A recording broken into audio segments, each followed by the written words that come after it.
참된 소망, 참된 사랑, 순수한 그리움만이 인간을 구원하고 풍성하게 하는 것입니다.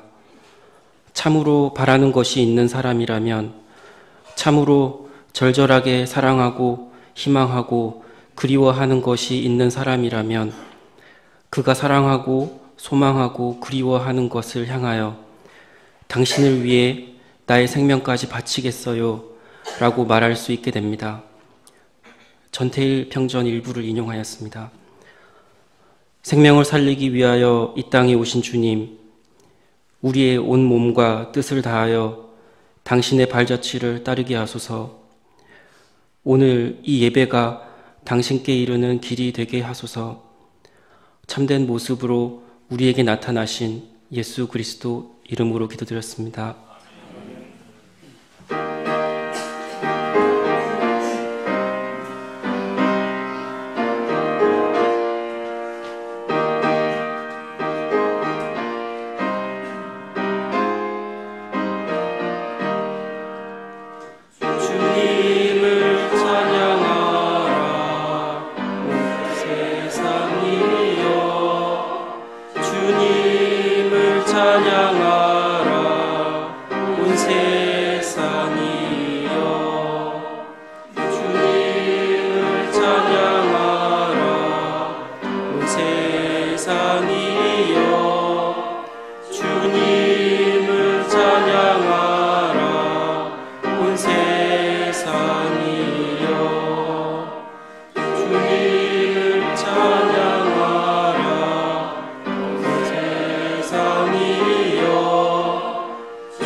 하늘 땅 온 생명을 만드신 하나님, 성령으로 오셔서 오늘 우리와 함께 하소서.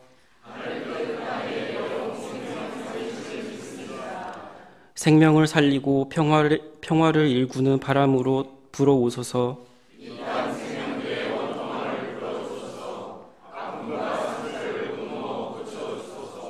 미움과 거짓을 만드는 대립과 갈등을 풀어주소서.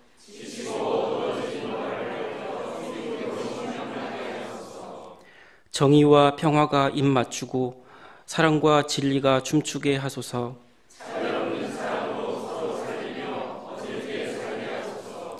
참되고 착하고 아름답게 살게 하소서.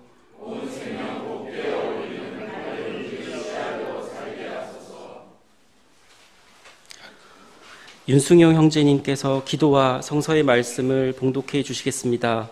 이어서 성가대 찬양이 있은 후 밝은누리 생태마을 공동체 대표로 계신 최초로 목사님께서 하나님 나라를 증언하는 한몸살이라는 주제로 말씀 증거를 해 주시겠습니다.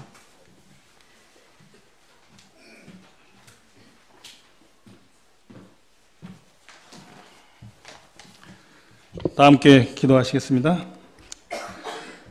사랑과 구원의 하나님, 온 산천이 짙푸른 녹음으로 아름다운 이 계절에 당신의 사랑과 은총으로 서울 보광동 자선매 학당 오산학교 조그만 성전에 모여 주님을 찬양하고 경배하게 해주심에 감사드립니다. 또한 32년 전 갈릴리 초대교회의 성스러운 신앙 공동체를 꿈꾸며 첫 깃발을 든 저희 새길교회가 부단히 새길의 창립의 정신을 붙들고 예수 따르미로 걸어오도록 이끌어 주심에 거듭 감사드립니다. 어제는 5.18 광주 민주화운동 기념일이었습니다. 대통령과 각계 대표, 수많은 시민들이 광주 국립 5.18 민주무효지에 모여 39년 전 광주에서의 참극을 되돌아보며 반성하고 그날에 희생된 민주열사들의 넋을 기렸습니다. 하지만 광주 민주화운동의 역사적 평가는 해가 거듭될수록 더구나 촛불혁명에 부응한 새 정권이 들어섰음에도 일부 몰지막한 인사들에 의해 얼룩지고 모독당하고 있습니다. 한국민주화운동사의 한 획을 그은 5.18을 북한군이 개입한 폭동으로 비하하고 5.18 민주화운동 유공자들을 종북 좌파가 만든 괴물 집단으로 폄훼하고 심지어는 학살 책임자라 할 당시 대통령을 영웅으로 지칭하는가 하면 당사자는 한마디의 반성과 회개의 모습마저 거부하고 있습니다. 오죽하면 대통령이 어제 기념식에서 독재자의 후예가 아니라면 5.18을 다르게 볼 수 없습니다. 아직도 5.18을 부정하고 모욕하는 망언들이 거리낌 없이 큰 목소리로 외쳐지는 현실이 국민의 한 사람으로서 너무나 부끄럽다며 5.18을 모독하는 집단을 꾸짖었겠습니까?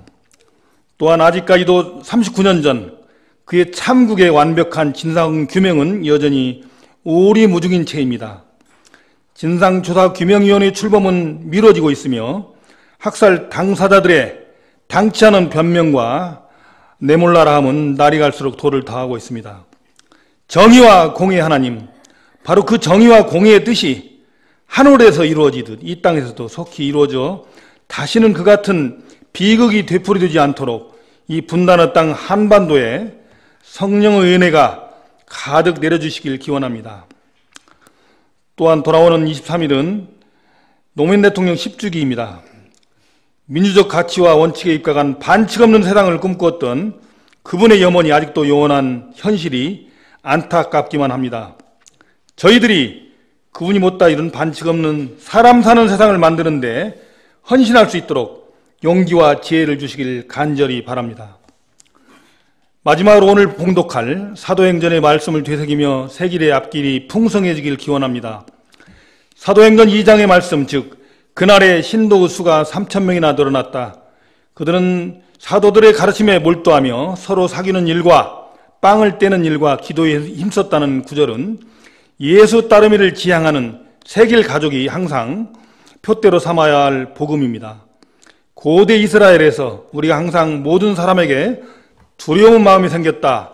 사도를 통하여 놀랍게 이루어졌던 사랑의 공동체가 우리 새길 가족, 더 나아가 전 기독교와 한반도 그리고 범지구적으로 구현되길 간절히 기원합니다. 오늘 이 구절을 바탕으로 귀한 말씀을 전해주실 최철호 목사님의 헌신에 감사드리며 이분께도 하나님의 성령의 역사가 함께 하시길 바랍니다. 오늘 예배의 시종을 주님께 의탁드리며 이 모든 말씀 늘 우리를 구원하시고 항상 함께 하시는 예수 그리스도의 이름을 받들어 기도드립니다. 아멘.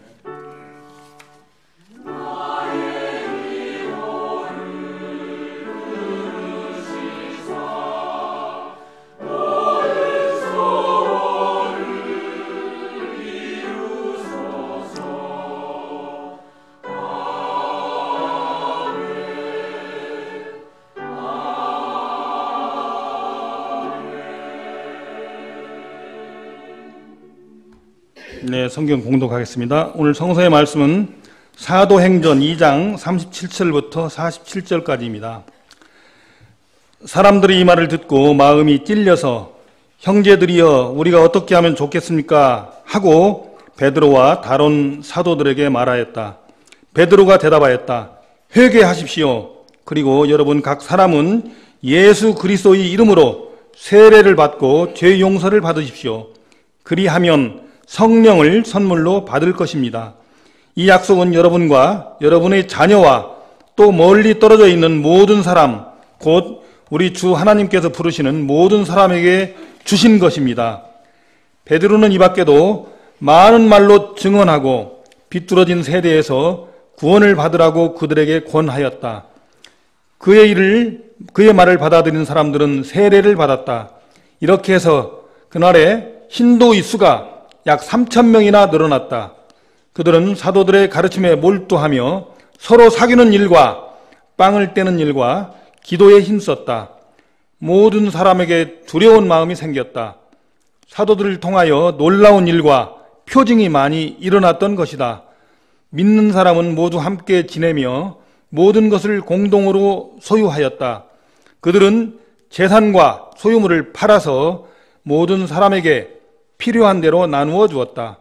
그리고 날마다 한 마음으로 성전에 열심히 모이고 집집이 돌아가면서 빵을 떼며 순전한 마음으로 기쁘게 음식을 먹고 하나님을 찬양하였다. 그래서 그들은 모든 사람에게서 호감을 샀다. 주님께서는 구원받는 사람들을 날마다 더하여 주셨다. 아멘.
반갑습니다.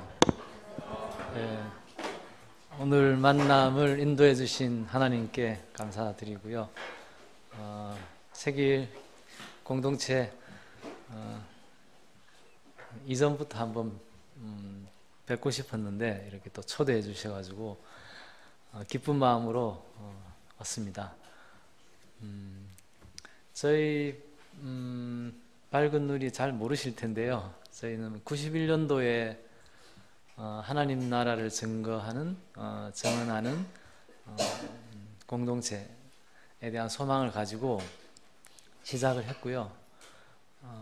91년도 시작할 때 제가 대학교 4학년 때래 가지고 그냥 잘 모르고 잘 모르고 해서 덜 힘들게 한 것 같습니다. 그렇게 한 7, 8년 지나다 보니까 결혼, 임신, 출산, 육아하는 사람들이 생기기 시작했는데 청년 때 뜨거운 열정을 가지고 있던 사람들이 결혼, 임신, 출산, 육아라는 과정에 굉장히 속수무책으로 세속화되는 모습들을 보고 우리 걸음에 대해서 근원적인 질문을 다시 해보자 라는 생각을 가지고 99년도에 100일 동안 기도하면서 사적인 교제를 하지 않고 예배만 드리고 기도하면서 우리 첫걸음에 대해서 돌아보는 시간을 가졌습니다. 그리고 첫 소명이 여전한 사람들은 계속 가고 그렇지 않은 사람들은 가고 싶은 대로 가자 이렇게 했고요. 그리고 2000년도에 하나님이 그 남은 그루터기들을 통해서 결혼, 임신, 출산, 육아라고 하는 이 실제적인 삶의 지점에서 신앙을 지키며 증언하며 살아가려면 마을이 필요하다는 것을 깨닫게 해주셨어요. 그래서 2000년부터 강북구 수유동 인수동, 수유리 인수동에 마을 공동체를 만들기 시작했습니다. 지금은 마을이라는 말이 굉장히 유행하는 상품이 되어 있는데 그 당시만 하더라도 마을이라는 개념은 상당히 생소한 개념이었는데요. 도시에서 마을 공동체를 일구고 도시에서도 최소한의 생태적인 마을 공동체를 만들어 가는 생활들을 했었고요. 거기서 같이 밥 먹고 같이 아이 키우고 또 학교도 만들고 또 지역민들과 함께 할 수 있는 활동들도 하고 그렇게 보냈습니다. 저희는 테두리가 쳐져 있는 공동체가 아니고 사람들이 살고 있는 마을에 이렇게 들어가서 마을 사람들과 함께 우리가 믿고 있는 바를 함께 증언하며 살아가는 그런 형태의 공동체입니다. 그래서 간혹 저희 밝은 누리 찾아오시는 분들이 못 찾고 가시는 분들도 계세요.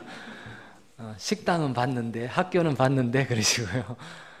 그렇습니다. 그렇게 도시에서 생태적인 마을 공동체를 일구며 살다가 머리로는 알고 있었는데 이제 몸으로 깨닫기 시작한 게 도시라는 삶의 양식은 스스로 자족할 수 없는 구조다라고 하는 것을 깨닫게 되었습니다.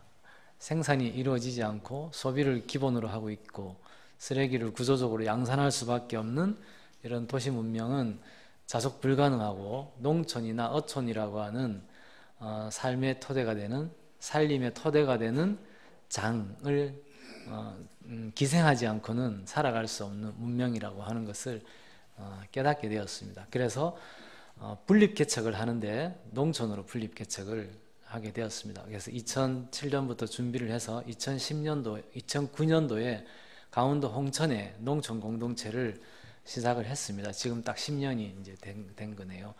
그래서 도시 공동체와 농촌 공동체가 함께 더불어 살아가는 그런 공동체 형태를 띠고 살고 있습니다. 두 공동체가 이제 분립한 지 한 10년이 됐는데 여전히 한 군데 같이 살듯이 가깝게 지내고 있고요. 이제 도시에 있는 사람들이 주말에 많이 내려갑니다. 저희는 기초공동체라고 해서 소공동체로 다 나눠져 있는데 그 기초공동체가 돌아가면서 내려가니까 한 기초공동체 한 10명씩 되면 농촌에는 굉장히 큰 일손이 되겠죠. 그리고 공부도 하고 같이 공부도 하고 농사일도 같이 하고 집도 같이 짓고 그렇게 하면서 살고 있습니다. 한 10년 동안 홍천에서 토박이 씨앗 중심의 생태 농업 농사를 이제 저희가 하고 있고요. 생태 건축 여러 가지 공법들이 있는데 한 10년 동안 1년에 한두 개씩 저희가 배워가면서 직접 지었어요. 지으면서 생태적 삶의 양식들이 먹는 문제, 입는 문제, 또 주거, 집 문제, 또 노는 문제, 우리 가장 일상적인 부분인데 이 지점에서 어떻게 대안을 만들어 갈 수 있을까, 이제 이런 관심을 가지고 살아가고 있는 그런 사람들입니다.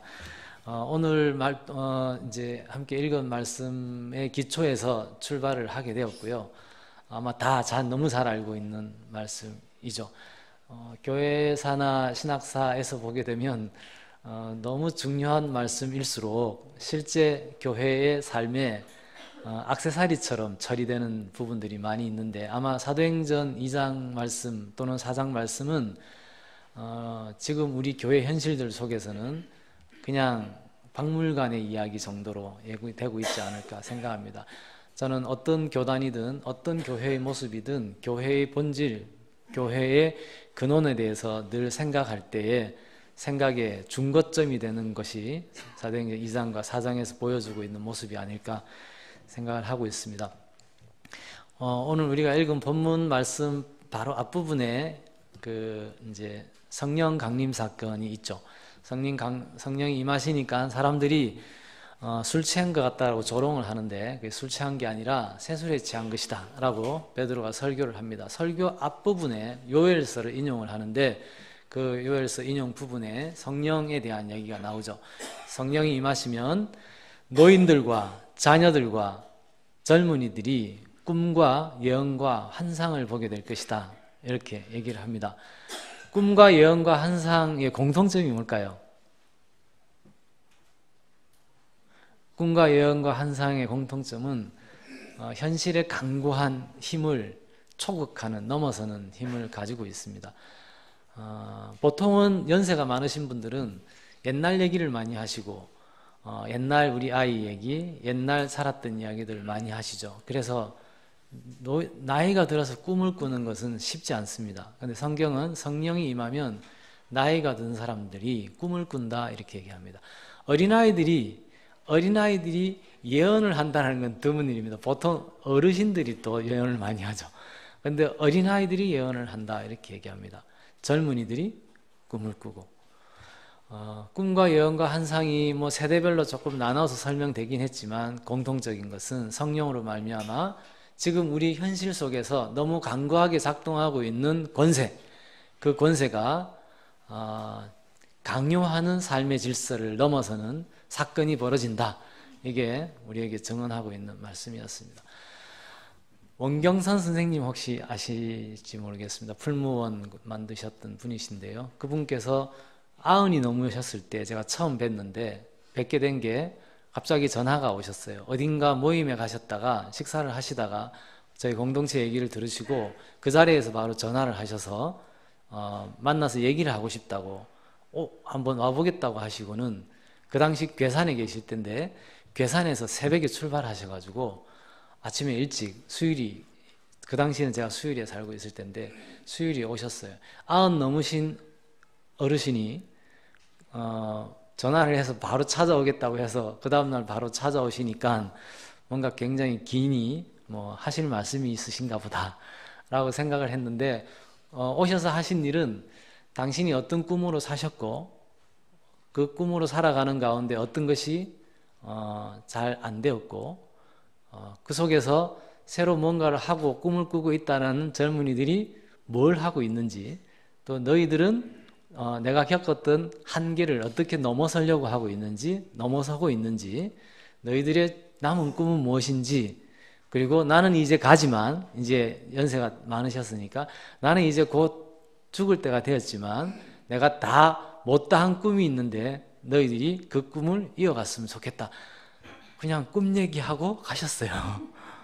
아, 어르신들 이렇게 사시는 분들이구나.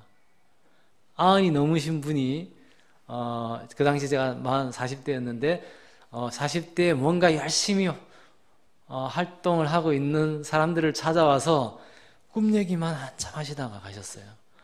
어르신들이 이렇게 살았기 때문에 한 시대의 어른으로 기억되는구나 라는 생각을 하게 되었습니다. 그리고 또 얼마 지나지 않아서 문동환 목사님이 미국에 계시다가 마지막으로 한국에 들어오시기 직전에 1년 전에 한번 한국에 방문하셨는데 그때 또 연락이 오셨어요. 그때 또 오셔서 얘기를 들으시고 만나고 싶다고 하셨어요.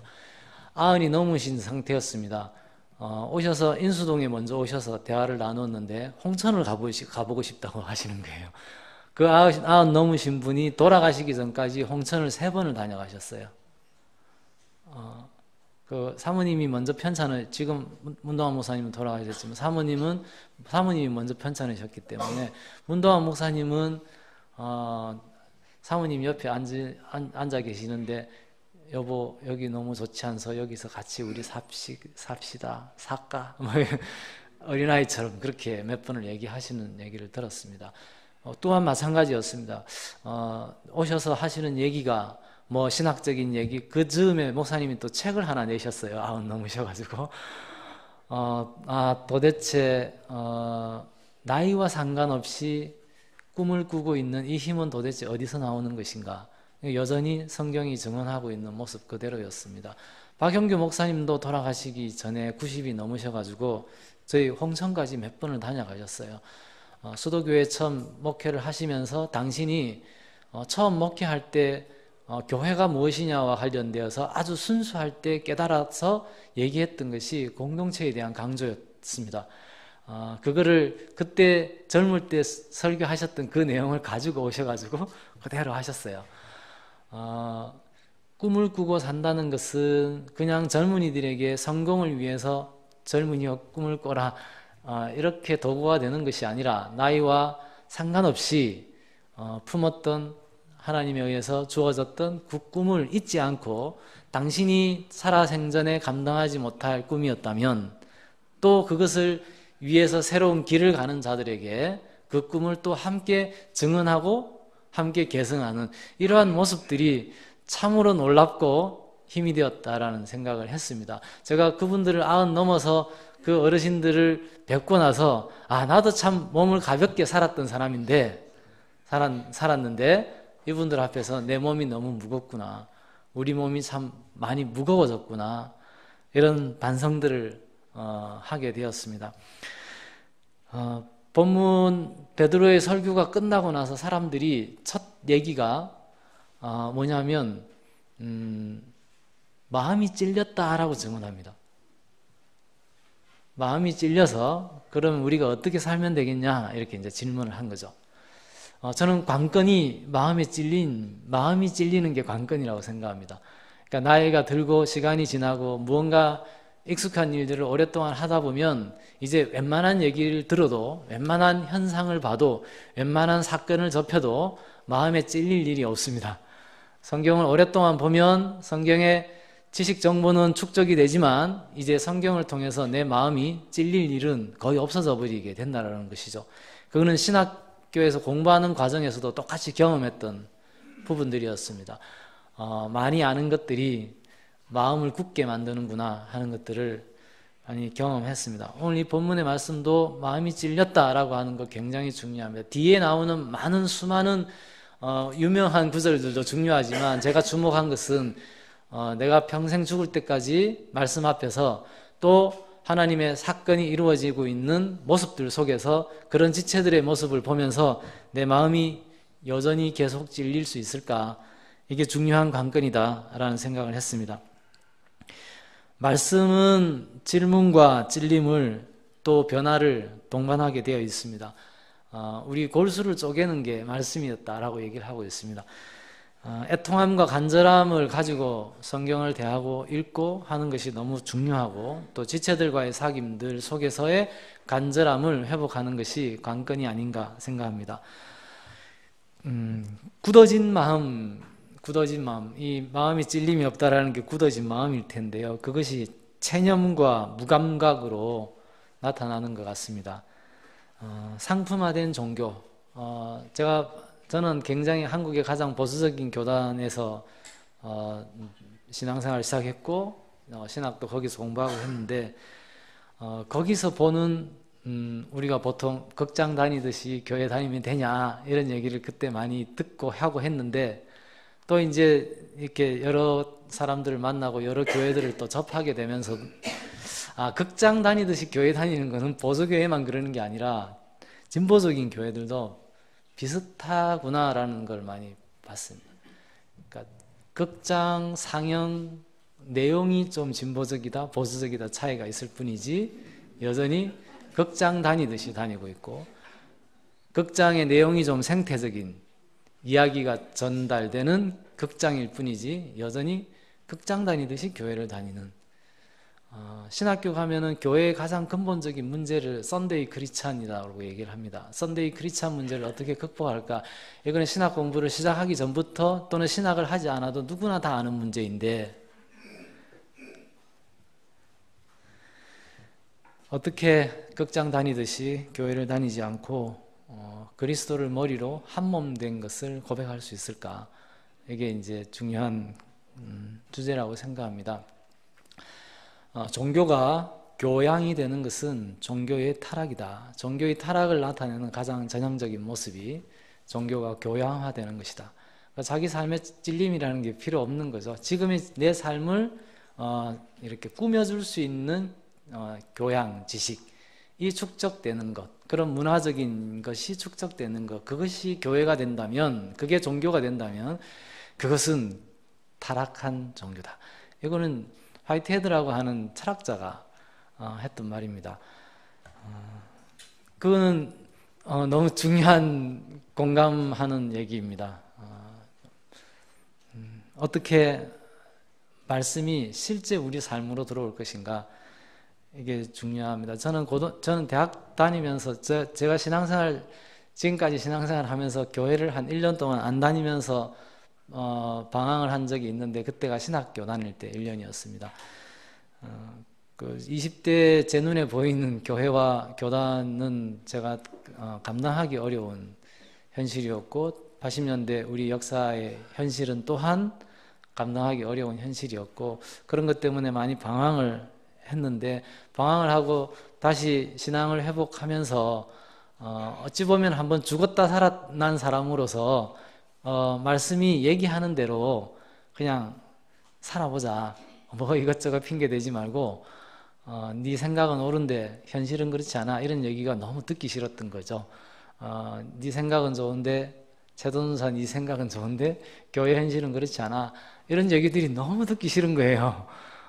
그럼 현실을 지배하는 힘을 따라 살아라고 정직하게 얘기하시든가 그건 또 아니면서 도대체 어떤 삶의 지침이 우리에게 교회를 통해서 주어지고 있는 것인가 이게 이제 20대 저에게 있어서는 풀지 않고는 내가 목회자로서 계속 갈 수 없다라고 하는 그런 이제 질문이 생겼던 것이죠. 그것 때문에 방황이 시작이 되었고 하나님은 하박국서를 읽으면서 우연히 읽게 되었는데요.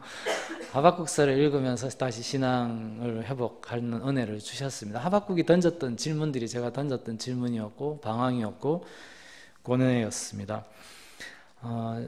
그때 주목하게 됐던 게 바로 그것이었습니다. 내가 쓰고 있는 개념, 관념이 무엇냐와 무관하게 그거하고 전혀 상관없이 내 삶이 사라지고 있을 수 있다는 것이죠. 제가 방황할 때 이렇게 이런저런 청강을 하러 많이 다녔습니다. 제가 학교 수업을 들을 여건이 안 되고 정신적으로 지금 내 문제를 풀어야 될 질문들이 너무 많이 있었기 때문에 그 질문들을 풀기 위해서 책을 읽고 그 책을 쓰신 선생님을 찾아가서 그 선생님이 하시는 강의를 뭐 한 학기고 두 학기고 세 학기고 듣고 이런 식으로 공부를 했습니다. 그렇게 공부를 하다 보니까 굉장히 좋은 유익이 많이 있었고요. 한편으로 또 다른 측면에서의 유익은 공부를 이런 식으로 하면 안 되겠구나. 한국 지식인 사회에 작동하고 있는 굉장히 무서운 관행들이 있는 것 같다라는 것을 느꼈습니다. 다루고 있는 얘기와 관념과 자기 삶이 일치되어야 된다라고 하는 특별한 생각이 없는 사람들이 참 많구나. 왜냐하면 그렇게 강의를 듣고 다니다 보면 이제 그분이 자녀를 어떻게 키우고 그분이 소비를 어떻게 하고 그분이 아내와 또는 남편과 배우자와 어떤 관계를 맺고 어떤 삶을 살아가는지, 즉 관념과 무관한 삶의 일상적인 먹고 입고 자고 노는 결혼, 임신, 출산, 육아라고 하는 삶의 가장 실제적인 영역에서의 모습이 무엇인가를 자연스럽게 교제를 하면서 알게 되는데 그때 이제 좀 많이 힘들었어요. 뭐 한편 생각해 보면 한국의 개혁과 진보는 자기를 성찰할 수 있는 경황 없이 달려올 수밖에 없었던 그런 역사적인 한계가 있는 것은 분명하지만 어쨌든 과제로 진지한 성찰과 돌아봄이 필요하겠다라는 생각을 했고 그 시대의 어르신들의 삶이 그랬다 하더라도 우리 시대에 또 우리 다음 세대의 모습은 이제 좀 달라져야 되겠다 이런 생각들을 하게 되었습니다. 우리가 어찌할 거라는 질문에 대해서 성경은 회개하라 이렇게 얘기를 합니다. 회개가 옛날에 하고 끝난 것이 아니라 살아보니까 회개가 계속되어야 하는 것 같습니다. 회개하라라고 얘기합니다. 회개하고 세례를 받고 죄사함을 받아라 이렇게 얘기합니다. 죄와 사망의 권세, 세상 정서와 권세, 시대 우상에서 돌이켜서 새로운 삶을 살아라고 얘기하는 것이죠. 그럼 어떻게 할 수 있느냐? 성경은 성령을 선물로 받아라 이렇게 얘기를 합니다. 성령을 선물로 받으라고 하는 것은 굉장히 중요한 방법론이기도 하고 굉장히 중요한 능력을 더 입는 것이라고 생각합니다. 하나님이 천지를 창조하시고 보시기에 모든 것이 좋았다고 했는데 하나 좋지 않은 것을 두셨는데 사람이 홀로 있는 것이라고 했습니다. 그래서 돕는 배필을 두셨습니다. 돕는 배필은 부부관계만을 얘기하는 것이 아니겠죠. 하나님의 뜻을 따라 살아가는 데 있어서 함께 도와줄 수 있는 관계를 얘기하는 것입니다. 그 돕는 배필이라고 하는 그 창조질서가 그 이후에 인간의 역사들을 통해서 파괴되었는데 그래서 이제 내가 내 아우를 지키는 자입니까? 라고 관계됨을 정면으로 저항하는 그래서 살인하는 그 살인을 오히려 변명하는 논리가 만들어지게 되는데 그게 내 아우와 나는 상관없는 존재다. 내가 내 아우를 지키는 자가 아니다라고 하는 것이죠. 하나님은 예수와 성령 사건을 통해서 그 창조 질서를 다시 회복시켜 주셨는데 그 회복이 그래서 예수의 복음을 믿고 성령을 받고 따라 살아가려면 하나님의 복음을 믿고 따라 살아가려면 성령을 받아야 된다. 하늘로부터 오는 능력을 받아야 된다라고 얘기했는데 그것의 구체적인 형태가 뭐냐? 그건 보혜사라고 그랬습니다. 옆에서 돕는 자를 얘기하는 것입니다. 창조 질서의 회복이라고 저는 생각합니다. 결국 성령이 우리와 함께 한다라는 것은 뭘 얘기하는 것인가? 그리스도 안에서 형제 안에서 지체 안에서 하나님의 음성을 들을 수 있어야 되고 지체의 눈빛 속에서 집체와의 사귐 속에서 형제의 하나님의 음성을 들을 수 있는 것 그것이 성령의 임재다라고 생각합니다. 예배를 통해서 설교를 통해서 성가대 찬양을 통해서 기도를 통해서만 성령의 음성을 듣는 것이 아니라 예배 끝나고 지체들과 나누는 밥상 대화를 통해서 돌아가면서 차에서 만난 지체들과의 대화를 통해서 출근하면서 길거리에서 만난 지체들과의 나눈 인사와 눈빛과 짧은 안부들을 통해서 성령을 느끼고 성령을 배우고 성령의 임재를 경험하고 고백하는 것이 굉장히 중요하다라고 하는 것을 깨닫게 되었고 그래서 그리스도를 머리로 하는 한몸된 공동체로의 삶이 너무 소중한 축복이고 너무 소중한 지혜다라고 하는 생각을 가지고 살게 되었습니다. 사람이 자기를 돌아보는 데 있어서 거울을 통해서 자기를 비추는 것은 자기 외모를 비추는 것이고 유학자들은 주로 이렇게 도포자락 휘날리면서 호수나 우물이나 냇가나 이런 데 가서 물에다가 자기를 비추면서 자기를 성찰했는데 묵자는 물에다가 사람을 비추지 말고 사람에다가 자기를 비추다. 무가모수 가모인이라고 얘기를 했습니다. 사람이 자기를 비추는 가장 중요한 거울은 사람이다라고 가르쳐주고 있습니다. 그는 그리스도 안에서 그리스도를 머리로 한몸된 지체로 살아가는 것, 또 서로 돕는 배필로 성령의 임재를 경험하는 것, 그것과 똑같은 얘기라고 생각합니다. 그래서 성령을 선물로 받아서 하는 일이 패역한 세대에서 구원을 받아라 이렇게 얘기하셨습니다. 패역한 세대에서 구원을 받아라. 로마서 12장에서는 이 세대를 본받지 말고 하나님의 뜻을 분별하라라고 해요. 야고보서 1장에서는 하나님이 기뻐하시는 경건은 과와 가부를 환난 가운데 돌아보고 자기를 지켜 세속에 물들지 않는 것이다 라고 얘기를 합니다. 패역한 세대, 세상에 물들지 않는 것. 묵자도 가장 슬퍼했던 것이 사람들이 세상에 물들어 있는 모습이라고 얘기를 했습니다. 물든다라는 것은 자기도 의식하지 못하게 자연스럽게 그런 삶을 자기 삶으로 받아들이는 것을 얘기하죠. 지배의 가장 강고한 형태가 피지배자가 지배를 받고 있는 것을 자각하지 못하는 상태, 가장 지배가 안정적인 상태라고 생각합니다. 그 물들어 있는 상태인 것이죠. 리영희 선생님이 돌아가시기 전에 하셨던 인터뷰 내용 가운데 중요한 내용이 있습니다. 기자가 요즘 청년들의 보수화에 대해서 어떻게 생각하시냐라는 질문을 하는데 답변이, 나는 청년들이 보수화된 것을 걱정하지 않는다. 청년들은 인생 전체를 보면 청년들은 항상 언제든지 진보적이게 돼 있고 개혁적이게 돼 있다. 내가 우려하는 것은 청년들이 대중 소비 문화에 물들어가는 것이다. 이렇게 얘기를 했습니다. 어른들이, 옛날 어른들이나 지금 어른이나 똑같은 깨달음과 중요한 조언들을 해주시는 것 같습니다.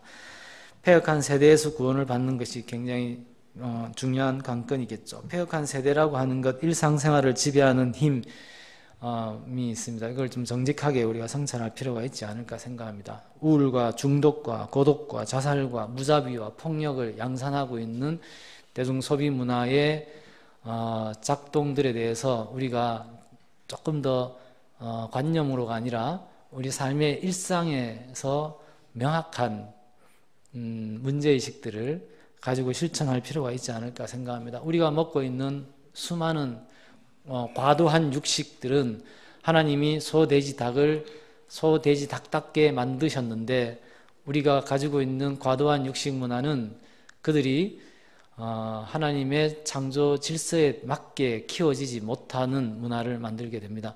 소, 돼지, 닭들을 그렇게 키우는 그것이 왜 중요하냐, 왜 문제가 되냐면 우리가 소, 돼지, 닭을 키우듯이 우리 아이들을 키우고 있기 때문입니다. 소, 돼지, 닭은 흙을 만지고 흙을 파고 흙에 몸을 비비면서 살아야 합니다. 사람도 마찬가지입니다. 사람이 흙으로 만들었다라고 얘기하셨습니다. 사람은, 어린아이들은 흙과 비비면서 놀아야지 건강할 수 있습니다. 새소리를 듣고 바람 소리를 느끼고 몸으로 바람을 느껴야지 건강할 수 있는데, 아이들은 이제 시멘트, 아스팔트, 봉고차를 전전하고 있습니다. 그건 어찌 보면 부모의 욕망이 투영된 결과이기도 한 것이죠. 그렇게 이게 소, 돼지, 닭 키우듯이 우리 아이들도 자연과 단절된 채 하나님과 소통할 수 있는 감수성을 상실한 채 살아가고 있는 이 현실이 이제 문제가 있는 패역한 모습이 아닐까 생각합니다. 집의 1차적 기능이 뭘까요? 그건 안식과 살림이 1차적 기능인데, 실제 우리 삶의 집의 1차적 기능은 재산 증식 또는 교통의 편의성이라고 하는 걸로 결정이 됩니다. 그래서 똑같은 메이커의 아파트라도 초역세권의 아파트가 훨씬 비싼 이유인 것이죠. 왜 초역세권의 아파트가 가장 비쌀까요? 왜 마을버스 타고 한번 들어가면 똑같은 아파트인데 가격이 뚝 떨어질까요? 근데 초역세권은 사람이 살고 안식하기 가장 불리한 땅입니다. 진동파도 가장 많고 전자파도 가장 많고 소음과 밤의 빛 이런 것들이 가장 많아서 안식하기 굉장히 불리한 땅입니다. 근데 사람들이 이렇게 자기 집을 정하면서 어떤 가치가 작동하는지에 대해서 진지하게 생각하지 않고 자연스럽게 아파트 시장을 통해 작동하는 자본의 배치 전략에 정확하게 순종하면서 살아가고 있는 모습이 우리의 현실적인 모습이 아닐까 생각합니다. 경이로운 잉태와 출산이라는 것은 참으로 경이롭고 하나님의 창조를 우리의 현실 속에서 가장 현실적으로 경험할 수 있는 사건임에도 불구하고 잉태와 출산 문화를 지배하고 있는 문화적 양식들은 문제의식을 가지고 있는 사람들이 이제 폭력 없는 출산을 하겠다라고 슬로건을 걸 정도로 폭력적입니다. 산모를 중심으로 하고 있지 않고 태어나는 아이를 중심으로 하고 있지 않는 문화들을 가지고 있습니다. 그리고 그 잉태라고 하는 놀라운 생명을 잉태하고 있는 그 놀라운 사건 동안을 지배하고 있는 것은 두려움과 비교와 걱정입니다. 그래서 아이가 태어나면 오른쪽 손가락 5개, 왼쪽 손가락 5개 이런 것들을 확인하게 됩니다. 배에서 있을 때부터 심장 박동이 약간 늦는 것 같은데 양수검사 받아봐야 될 것 같습니다. 이런 얘기를 하면 안 받을 사람 누구 있겠습니까? 양수검사 자체가 만들어내는 위험이 또 있는데, 그래서 끊임없이 엄마 뱃속에서부터 불안을 조장하고 죽을 때까지, 죽기 직전에, 옛날에는 사람의 죽음에 대해서, 부모님의 죽음에 대해서 함부로 언급하지 않았는데 이제는 그 죽음조차도 상품이 되어서, 이제는 죽을 때 네가 죽고 보험 안 들고 너 죽으면 나중에 어떡하려고 하냐 라는 두려움까지 몰게 됩니다. 저희 아버님 돌아가셨을 때 아무 좀 이렇게 손님을 받지 않고 아버님 혼자 이렇게 아버님과 마지막을 보내드렸는데, 그때도 사람들이 기웃기웃거리더라고요. 기웃기웃거리면서 여기는 왜 사람이 아무도 안 오나, 기웃기웃. 죽을 때까지 나는 내가 선택한 거지만 정말 조문객이 올 수 없는 삶을 살고 있는 이 땅에 무수히 많은 생명들이 있는데 그분들은 죽을 때까지도 이렇게 비교당하고 이렇게 불쌍한 눈빛을 받으면서 살게 되겠구나.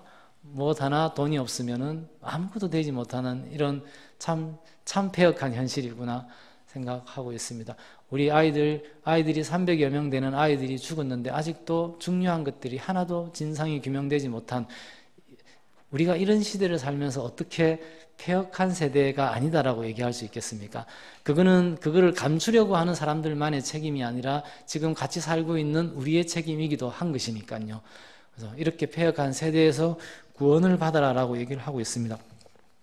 가정의 위기와 마을 공동체의 위기라고 하는 것, 우리가 가정이 굉장히 위기에 처해 있다는 것은 이미 알고 있고, 생태가 파괴되었다라고 하는 것도 이미 많이 알고 있습니다. 미세먼지라든지 미세 플라스틱 문제들이 이미 아주 우리 일상에 들어와 있으니까요. 근데 생태의 문제나 가정의 문제는 마을이 없이는 회복되는 것이 불가능합니다. 마을이라고 하는 삶의 실제적인 동선이 겹치는 삶의 안전망, 삶터가 없으면 사회복지도 밑 빠진 독에 물 붓기 밖에 되지 않습니다. 교회도 마찬가지입니다. 교회사 2000년 동안 19세기까지는 한 번도 질문되지 않았던 중요한 교회론적인 질문이 등장하기 시작합니다. 아직도 신학적으로는 이게 들어와 있지 않은 것 같은데요. 들어와 있습니다. 옛날에는 로컬 교회라고 하는 것이 전부 교회라고 하는 것이 다 로컬성을 가지고 있었습니다. 그러니까 지금은 로컬성이 다 깨져 있습니다. 교회가 로컬성이 깨져 있다라고 하는 것은 마치 사람이 몸이 없는 것과 마찬가지입니다. 그러니까 신앙 고백은 있는데 집단인격으로서의 정신은 있는데 마음은 있는데 집단인격으로서의 몸이 없기 때문에 드리는 고백이 우리의 삶 속에 드러나기가 망망한 것이죠. 생각은 있는데 그 생각을 현실화할 수 있는 몸이 없는 현실을 개인으로나 집단적으로 계속 경험하게 되는 것이죠. 실제 우리 삶, 우리 관계, 생활 양식, 문화, 기쁨과 두려움을 규정하는 힘이 과연 무엇일까를 정직하게 질문할 필요가 있다고 생각합니다. 자본, 학벌, 부동산이라고 하는 것, 이 우리 시대의 우상이라고 얘기하는데 과연 우리가 이 우상에 대해서 명확하게 거부하는 삶을 살고 있는지, 머리와 마음과 정성으로 그것과 맞서 살아가고 있는 것인지, 그러지 않으면 어떤 형국이 발생하냐면 야훼도 섬기고 바알도 섬기는 일이 생기겠죠.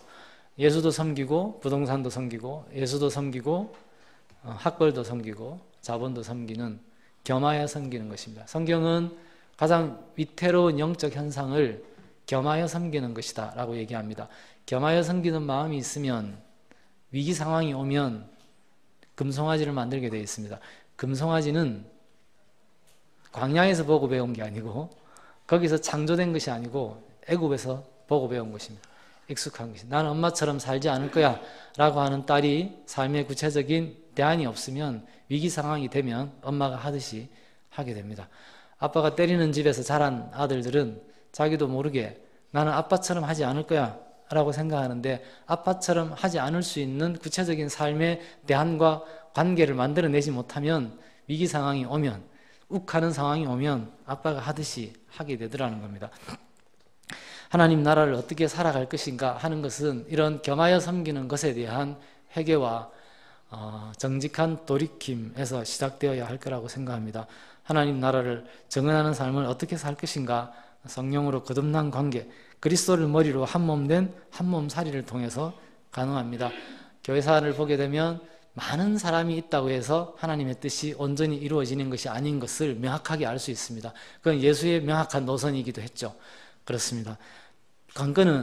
관건은 예수의 말씀에, 하나님의 말씀에 정직하게 자기의 삶을 드리는 소수들에 의해서 하나님의 역사는 이어지고 전개되고 있다는 것은 누누이 강조되고 있는 주제라고 생각합니다. 믿는 이들이 함께 늘어났고 가르침을 받고 서로 교제하고 밥상을 나누고 함께 기도하였다. 이게 사도행전 2장의 모습이었습니다. 누구도 재물을 제 것이라고 여기지 않았다. 서로의 필요를 채웠다라고 얘기합니다. 성령 사건으로 나타난 아주 명확한 변화가 있습니다. 그것은 성령의 은사가 공유되는 것이었습니다.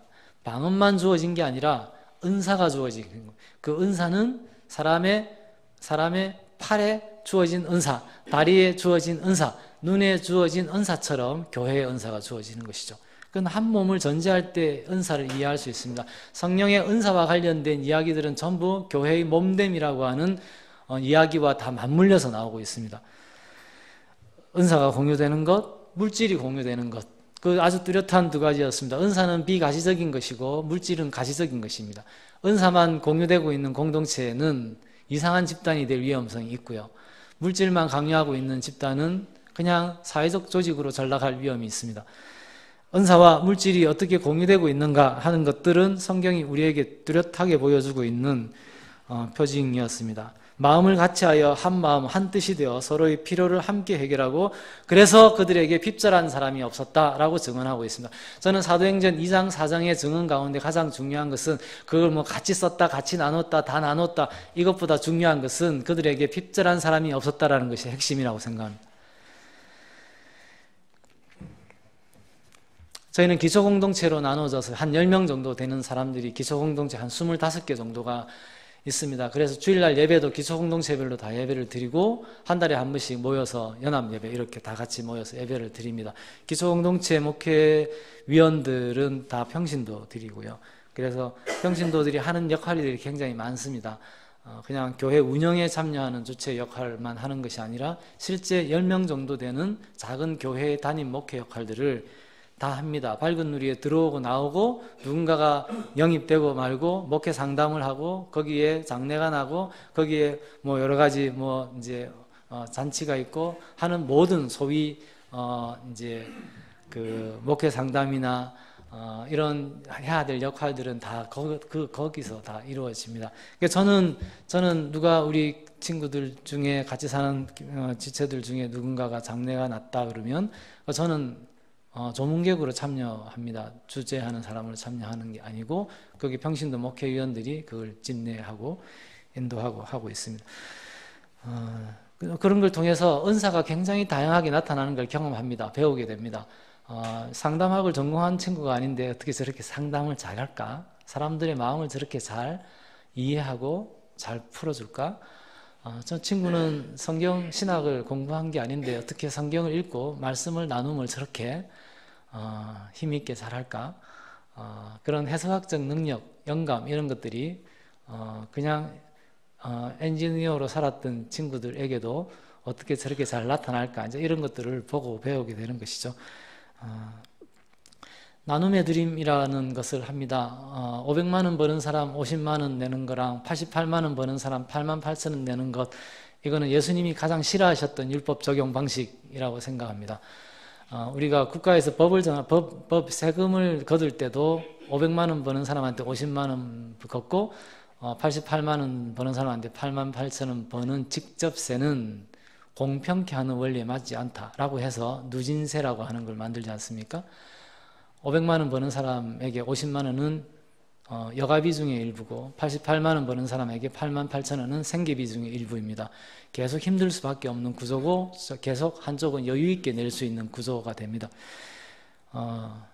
예수의 주의 은혜의 해에 기초해서 11조는 전혀 새롭게 적용되어야 된다고 생각합니다. 그래서 저희가 나눔의 드림이라고 하는 걸 하는데 그거는 500만 원 버는 사람이 200만 원씩, 250만 원씩 나눔을 합니다.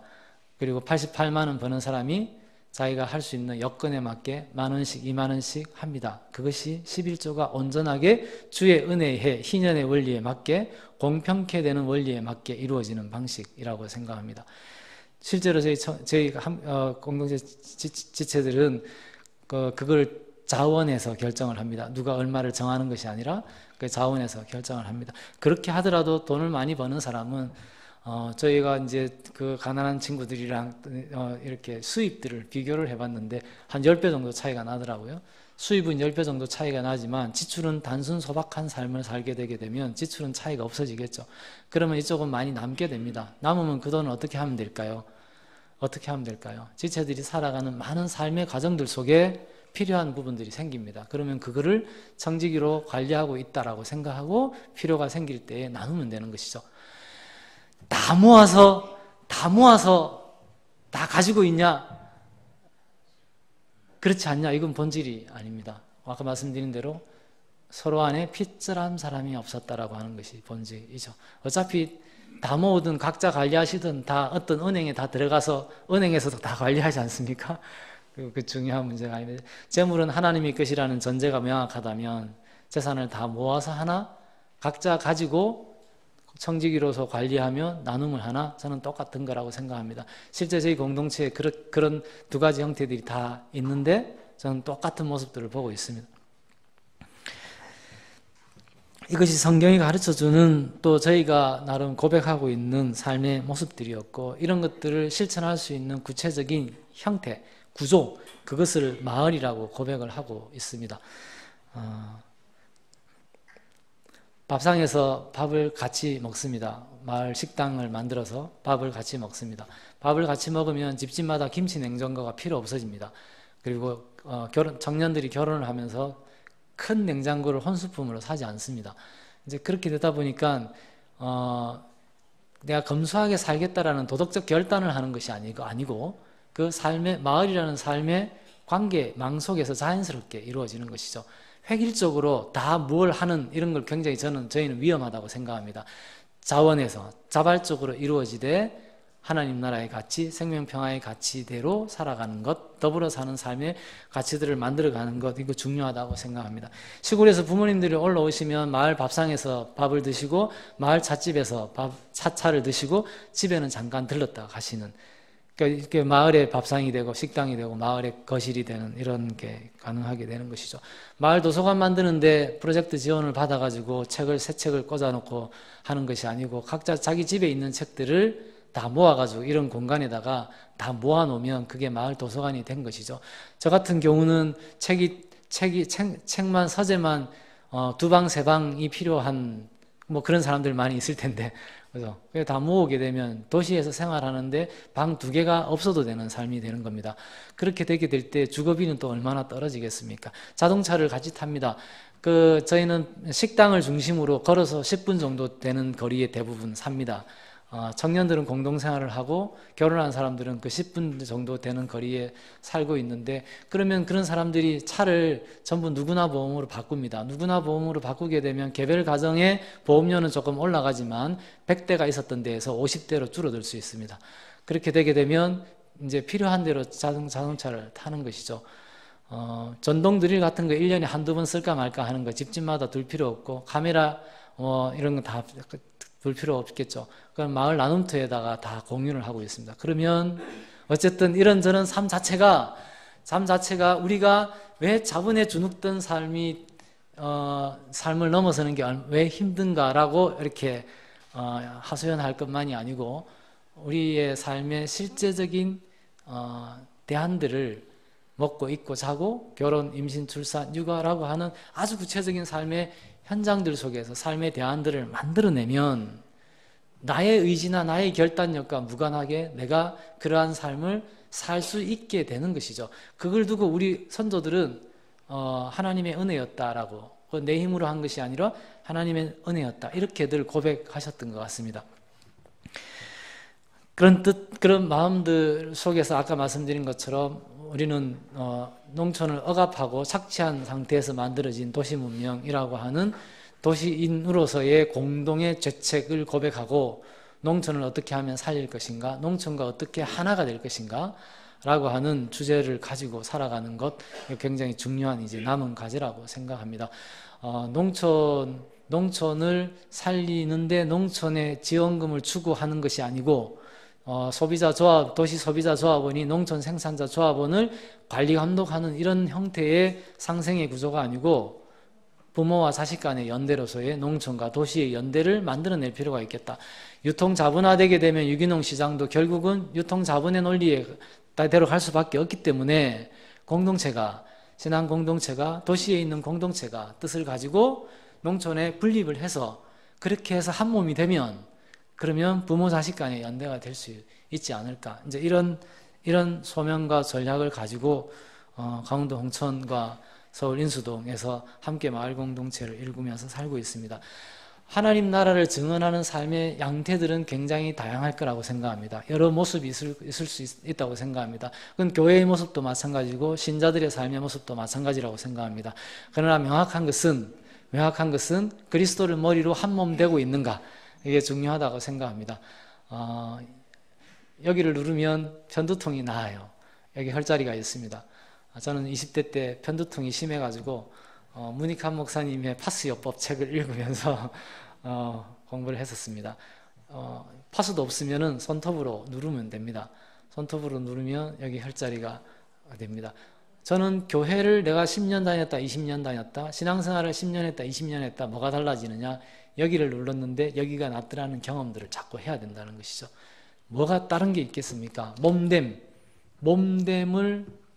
몸됨에 대한 감수성을 키워가는 것, 그것이 교회됨의 본질이 아닐까 생각합니다. 그것이 사도행전 2장에서 4장에서 우리에게 증언해주고 있는 모습이고, 많은 사람들이 그거는 2000년 전에 실패한 거 아닙니까? 잠깐 하다 없어진 거 아닙니까? 이런 얘기를 목사들이나 신학자들이 많이 하시더라고요. 너무 당황스러웠습니다. 교회사 2000년 동안 한 번도 끊어지지 않고 이어지고 있습니다. 한 번도 끊어지지 않고 이어지고 있습니다. 그때는 예루살렘 교회에 한 군데 잠깐 있었다면 지금은 세상 전역에 곳곳에 있습니다. 우리가 생각하는 세속적 기준에서의 양의 성이 안 찰 뿐이죠. 그 기준으로 본다면 예수도 너무 초라하지 않습니까? 그 예수를 믿고 따라가는 삶을 살아간다면 우리는 미약하나마 하나님의 능력이 세상 가운데 증언되고 있는 것들을 마음을 열고 바라보고 우리 삶 속에, 우리 일상 속에 그것을 증언하도록 함께 동지가 되고 함께 지체가 될 수 있는 그런 은혜가 우리 모두에게 있기를 바랍니다.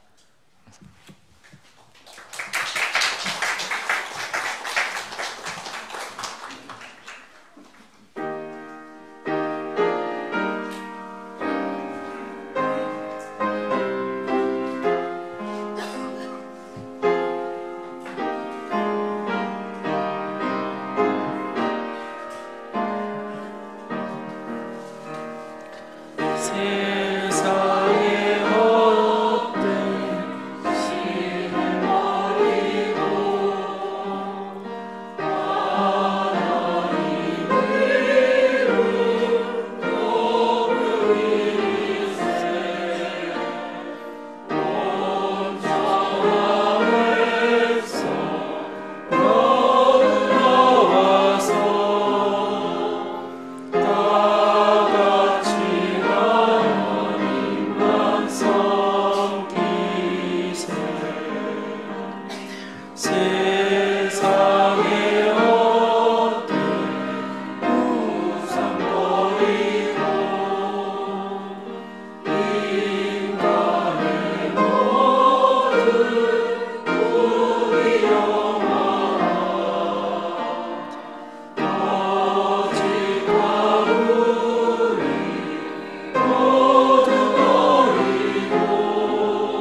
봉헌하시겠습니다.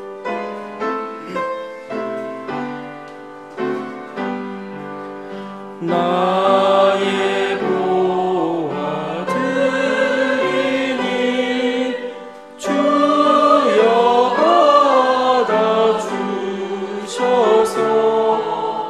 하늘나라 위하여 주 뜻대로 쓰소서.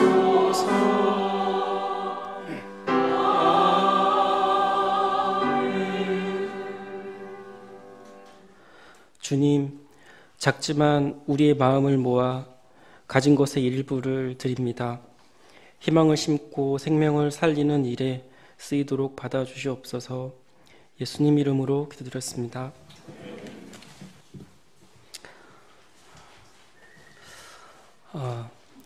우리가 오랫동안 포기하지 않는 습관 가운데 하나는 하나님을 길들이겠다는 고집인 것 같습니다.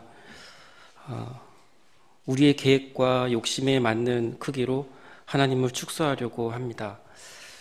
오늘 이웃을 위한 기도는 이러한 습관을 버리지 못하는 나 자신과 하나님을 믿는 모든 이웃들에게 주님의 거룩함을 생각하며 잠시 침묵으로 기도드리겠습니다.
모든 생명의 중심이며 거룩하신 하나님, 우리가 바라는 하나님이 아니라 있는 그대로의 하나님께 응답하며 살아가는 저희들로 이끌어 주소서. 모든 것을 주님께 의탁하신 예수 그리스도 이름으로 기도드립니다.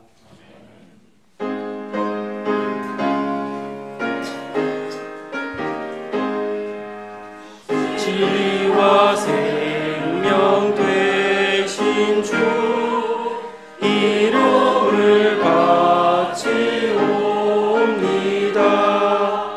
믿음과 소망 사랑에 한 마음 되게 하소서.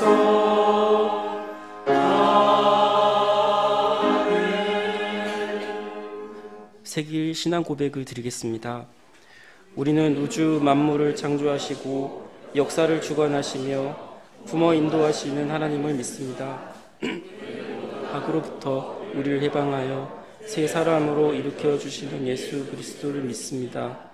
우리는 모든 생명들이 서로 소통하도록 이끌며 고난과 절망 속에서도 우리에게 언제나 능력을 주시는 교회가 예수 그리스도의 십자가와 부활에 동참하고 사랑의 교제를 나누는 신앙 공동체임을 믿으며 창조의 보존과 완성을 위해 인간의 생명과 존엄을 지키기 위해 하나님의 우리의 삶을 바칩니다.